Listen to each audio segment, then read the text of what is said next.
Barbara Williams is a local attorney, and she's here today to help us begin the celebration of the 100th anniversary of the women's right to vote. It's good to see you. Good to see you, Angie. Again, after she was at the Santa Rotary Run on Saturday, and you're still representing the holiday. Absolutely, absolutely. So much to celebrate. So much to celebrate. Tell us the story, though, about what was the catalyst to start this lineup of events. What were you thinking? Who do we thank for this? Well, I think we need to thank the Women's Equality Day Committee. It's been 16 or 17 years that the Women's Equality Day has had a recognition of the passage of the 19th Amendment, which is on August the 26th.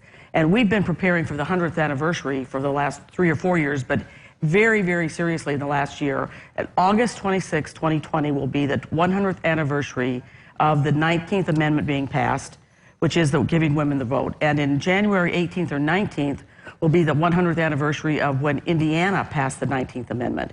And we have thought that we want to have a whole year of rolling this out, and we've got a lot of different kinds of events going on, starting in December. In December 17th to the 21st, the African American Museum will have a special exhibit with respect to the difficulties of African American women getting the vote. Then right away in February 9th, we've got the League of Women Voters sponsoring a wonderful speaker, Elaine Weiss. I'm looking forward to her. Who wrote the book about how women get the vote, Votes for Women. That's a free event, but you probably need to get tickets because I think it's going to be really busy. It'll be packed. Lieutenant Governor Suzanne Crouch will be here for us with that. And then there's a variety of other things going on. I think you know Roberta Hyman. She's done a lot of work researching the women's suffrage movement within the Vanderburgh County in southern Indiana. She has a presentation she's going to give to U of E in March. There are a number of other things that the whole community has planned. We've got the Southwestern Indiana Master Gardeners planting women's yellow gardens or yellow rose gardens to symbolize the women's suffragette. That'll take place all through the spring and the summer. We've got an exhibition at the Arts Council. It'll go on in June. The title of that exhibition is Women Got the Vote, What Now? And sort of we want to look back, but we also want to look forward to what we need to keep doing and keep working on. Right. Much has been done, but much needs to be done. Much has been done, but much needs to be done. And then the big thing for us is on the actual Women's Equality Day luncheon, we'll have a speaker. We are making final arrangements to get our speaker nailed down, and when we do, there'll be a big announcement about that.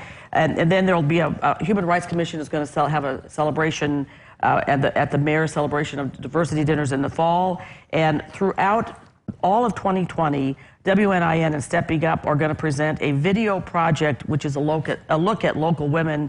Again, you got the vote. What are you going to do? What are you going to do now, or what are you going to do with it?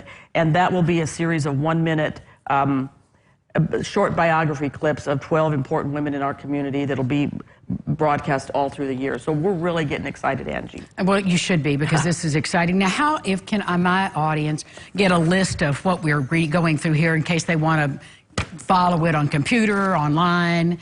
Absolutely. The three entities are the League of Women Voters, Stepping Up, and the Women's Equality Day Committee. And if I'm going to have to read this, but you could go to their websites, and it's steppingupevv.com 2020.